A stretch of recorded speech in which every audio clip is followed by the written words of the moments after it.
गृह मंत्री अमित शाह के बंगाल दौरे का दूसरा दिन, कई कार्यक्रमों में लेंगे हिस्सा। सुबह 11 बजे विश्व भारती यूनिवर्सिटी जाएंगे शाह, रविन्द्रनाथ टैगोर को देंगे श्रद्धांजलि।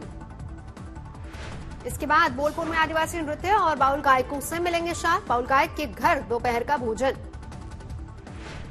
दोपहर 2 बजे से 4 बजे तक रोड शो, हनुमान मंदिर स्टेडियम रोड से बोलपुर चौरस्ता तक जुलूस। रोड शो के बाद अमित शाह की प्रेस कॉन्फ्रेंस। आज शाम दिल्ली वापस लौटने का कार्यक्रम। ममता बनर्जी पर लगे आरोपों पर टीएमसी का जवाब। ममता ने नहीं छोड़ी थी पार्टी, कांग्रेस से निकाले जाने के बाद बनाई टीएमसी। टीएमसी नेता कल्याण बनर्जी ने कहा, पार्टी ने बड़े कारोबारियों के साथ किसानों को बेच दिया। पहले दिन के कार्यक्रम के बाद अमित शाह ने नेताओं के साथ की मीटिंग, चुनाव की रणनीति पर की चर्चा। पश्चिम बंगाल बीजेपी प्रदेश अध्यक्ष दिलीप घोष ने दी जानकारी, हर महीने बंगाल जाएंगे अमित शाह। नवंबर के बाद अमित शाह का ये दूसरा बंगाल दौरा। बंगाल में हर महीने 7 दिन तक रहेंगे अमित शाह। पश्चिम बंगाल की नादिया में दीवारों पर लिखी धमकी, बीजेपी को वोट देने पर होगी हत्या। मानव सरकार की तरफ से लिखी गई चेतावनी, टीएमसी के खिलाफ एक भी वोट गया तो बहेगी खून की नदियां। बीजेपी में शामिल होने वाले पूर्व टीएमसी सांसद दशरथ तिर्की का नई पार्टी में विरोध, जलाए गए पुतले। बीजेपी कार्यकर्ता की मांग, दशरथ तिर्की को तुरंत पार्टी से हटाएं। चोरों की तरफ आए पार्टी में। बांकुरा में 2 पूर्व पार्षदों का यूटर्न, 24 घंटे के अंदर वापस टीएमसी में लौटे। बंगाल में केंद्रीय गृह मंत्री अमित शाह की हुंकार, ममता पर साधा निशाना, चुनाव आते आते अकेली रह जाएंगी दीदी। अमित शाह ने रैली में नड्डा पर हमले का किया जिक्र, कहा जितने हमले होंगे उतनी मजबूत होगी पार्टी। दल बदल के आरोपों पर बोले अमित शाह, कांग्रेस छोड़कर आई थी ममता, तो क्या वो नहीं थी दल बदल। अमित शाह ने कहा, ममता राज में भ्रष्टाचार का बोलबाला, केंद्र की योजनाओं का लाभ बंगाल की जनता को नहीं मिला, बीजेपी के लिए मांगे 5 साल। आपने वादा किया था भ्रष्टाचार हटाने का, मोदी जी ने अम्फान तूफान के लिए जो पैसे भेजे, सारे के सारे तृणमूल के गुंडों के पॉकेट में चले गए। शुभेंदु अधिकारी के बीजेपी में शामिल होने पर टीएमसी नेता मदन मित्रा ने मनाया जश्न, निकाला रोड शो। खुली जीप में निकले मदन मित्रा, कहा 2014 से ही इन नेताओं का बीजेपी से था कनेक्शन, साफ हो गया हमारा खून। उत्तर 24 परगना के बैरकपुरा में बीजेपी कार्यालय में लगी आग, सांसद अच्युत सिंह मौके पर पहुंचे, थाने का किया विरोध। हावड़ा में टीएमसी और बीजेपी कार्यकर्ताओं के बीच झड़प, 2 घायल। घटनास्थल पर पुलिस और रैपिड एक्शन फोर्स की तैनाती, कई घरों में तोड़फोड़। आज सुबह दिल्ली के रकाबगंज गुरुद्वारे पहुंचे प्रधानमंत्री नरेंद्र मोदी, मत्था टेक कर लिया आशीर्वाद। प्रधानमंत्री मोदी ने गुरु तेग बहादुर जी को दी श्रद्धांजलि। 1675 में शीशगंज में हुई थी शहादत।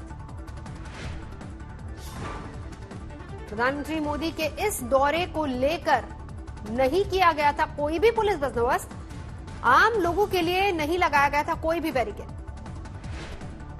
गुरुद्वारे में चल रहे सिख समागम, प्रधानमंत्री ने वहां मौजूद लोगों से भी की बात। लौटते वक्त आम लोगों से भी मिले पीएम, श्रद्धालुओं के साथ ली सेल्फी। किसान आंदोलन को लेकर सरकार में माथापच्ची का दौर जारी। कृषि मंत्री नरेंद्र तोमर से मिले सीएम खट्टर। खट्टर ने जताई 2 दिन में समाधान की उम्मीद, बोले बातचीत से ही निकलेगा हल।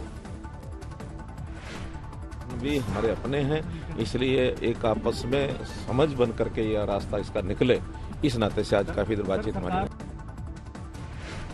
राजनाथ सिंह से भी मुलाकात करेंगे खट्टर, किसान आंदोलन को लेकर होगी चर्चा। आंदोलन के दौरान जान गंवाने वाले को श्रद्धांजलि देंगे किसान। सुबह 11 बजे के बीच होगा देश भर में श्रद्धांजलि सभा का कार्यक्रम। सिंघू बॉर्डर पर आज शाम किसान निकालेंगे कैंडल मार्च, शहीद किसानों को करेंगे याद।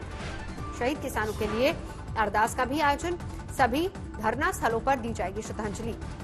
सिंघू बॉर्डर पर पंजाब से आई डॉक्टरों की टीम बुजुर्ग और बच्चों की सेहत का रख रही ख्याल। हरियाणा के बीजेपी विधायक लीलाराम का विवादित बयान, दिल्ली में किसान ने खालिस्तान और पाकिस्तान जिंदाबाद वाले लोग बैठे। बीजेपी विधायक ने कहा, जिसने बेअंत सिंह की हत्या की वो भी 20 फुट का कटआउट लगाकर वहां बैठा। एनडीए की सहयोगी पार्टी आरएलपी आई किसानों के साथ 26 दिसंबर को दिल्ली मार्च की तैयारी। आरएलपी का ऐलान, 2 लाख किसान राजस्थान से दिल्ली के लिए करेंगे कूच। आरएलपी संयोजक और नागपुर के सांसद हनुमान बेनीवाल ने कहा, एनडीए के साथ बने रहने को लेकर भी उसी दिन होगा फैसला। आज अयोध्या के दौरे पर जा रहे सीएम योगी 3 दिन का कृषि मेले का करेंगे उद्घाटन। अयोध्या में कृषि सम्मेलन को संबोधित करेंगे योगी, 40 योजनाओं का लोकार्पण। दिल्ली हरियाणा बॉर्डर पर जुटे किसान, अभिनेता और गायक बब्बू मान और अभिनेत्री गुल पनांग साथ देने पहुंची। यूपी के बागपत में किसानों का विरोध, दिल्ली सहारनपुर हाईवे पर प्रदर्शन। हरियाणा के यमुनानगर में बीजेपी कार्यकर्ताओं के साथ किसानों की झड़प, केंद्र के खिलाफ नारेबाजी। मौके पर बड़ी तादाद में पहुंची पुलिस, हाईवे पर बैठकर लगाएगा। रामपुर में हुनर हाट में एफपीओ का स्टॉल, कृषि कानून को लेकर 3 सवालों के जवाब पर किसानों को एक खाने की डिश मिलेगी मुफ्त। दिल्ली के गाजीपुर बॉर्डर पर दाल, तिलहन और सब्जियां लेकर बैठे किसान, लोगों को समझा रहे न्यूनतम समर्थन मूल्य के मायने। ठंड को मात देने के लिए गाजीपुर में किसानों की कोशिश, देसी जुगाड़ से बनाया गीजर। गाजीपुर बॉर्डर पर लगाया गया मेडिकल कैंप, किसानों की सेहत की जांच। दिल्ली जयपुर हाईवे पर किसान जत्थे को पुलिस ने दादरी में रोका, किसानों ने की नारेबाजी। फतेहाबाद में किसानों ने खड़ा बीजेपी का उपवास टेंट, कृषि कानून का विरोध। फारूक अब्दुल्ला पर ईडी का एक्शन, क्रिकेट घोटाला मामले में 12 करोड़ की संपत्ति जब्त। ईडी ने फारूक अब्दुल्ला के 3 घर, 2 प्लॉट, 1 कमर्शियल प्रॉपर्टी अटैच की। 113 करोड़ के घोटाले का आरोप। पुंछ में पाकिस्तान की ओर से सीज फायर का उल्लंघन, भारतीय सेना ने दिया मुंहतोड़ जवाब। अयोध्या में बनने वाली मस्जिद का डिजाइन पूरा, 26 जनवरी को होगा काम शुरू। शाजापुर में लव जिहाद के मामले में एक्शन, नाम और धर्म छिपाकर शादी करने का आरोप, काजी समेत 12 पर एफआईआर। देश में कोरोना के मामले में बड़ा उछाल, कुल मामले 1 करोड़ के पार। देश में पिछले 24 घंटे में कोरोना के करीब 25,000 नए केस, अब तक 95,50,000 से ज्यादा लोग हुए स्वस्थ। कोरोना से अब तक 1,45,000 से ज्यादा लोगों की मौत, 3,08,000 एक्टिव मरीज। दिल्ली में पिछले 24 घंटे में कोरोना के 1,139 नए मामले। केजरीवाल ने कहा, दिल्ली में कोरोना की तीसरी लहर। दिल्ली में 24 घंटे में कोरोना से 32 लोगों की मौत, अब तक 10,250 से ज्यादा की जा चुकी है जान। दिल्ली में बीते 4 महीने में सबसे कम सक्रिय कोरोना मरीज, एक्टिव केस 10,300 से ज्यादा। दिल्ली में कम हुए कंटेनमेंट जोन, कुल आंकड़ा 6,15,000 के पार। तमिलनाडु में 24 घंटे में 1100 से ज्यादा नए कोरोना के मामले, कुल आंकड़ा 8 लाख के पार। उत्तराखंड के मुख्यमंत्री आवास में भी 4 और कोरोना केस। अपर सचिव, निजी सचिव, ड्राइवर और एक kitchen staff corona positive.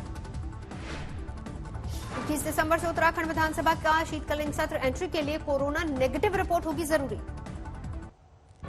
Hathras कांड के 4 आरोपी रहेंगे जेल में, अलग अलग बैरकों में, अलीगढ़ जेल में कैद। सीएनआरसी के विरोध में प्रदर्शन और धरना देने वालों पर दर्ज मुकदमे रद्द करने की याचिका, हाईकोर्ट ने राज्य सरकार से 1 महीने में मांगा जवाब। हाईकोर्ट ने अगली सुनवाई तक याचिकाकर्ताओं के उत्पीड़न पर लगाई रोक।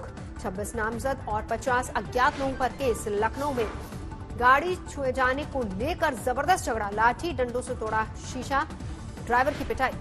बाराबंकी में दर्दनाक सड़क हादसा, 4 लोगों की मौत। दिल्ली में 3 महीने के बच्चे के साथ अकेली रह रही है 23 साल की युवती, माता पिता की पहले ही हो चुकी मौत। बालिग होने के बाद एनजीओ रखने से किया इनकार, अब बांग्ला साहब गुरुद्वारे के पास एक बुजुर्ग ने दिया आश्रय। गुरुग्राम में अस्पताल के बाहर 2 गुटों के बीच झड़प, सीसीटीवी में कैद तस्वीरें। अस्पताल में चल रहा है झड़प के दौरान घायल हुए लोगों का इलाज, दूसरे गुट ने अस्पताल के अंदर आकर किया हमला। मेरठ में रंगदारी मांगने वाला एक शख्स गिरफ्तार, पुलिस की वर्दी में लोगों को देता था धमकी।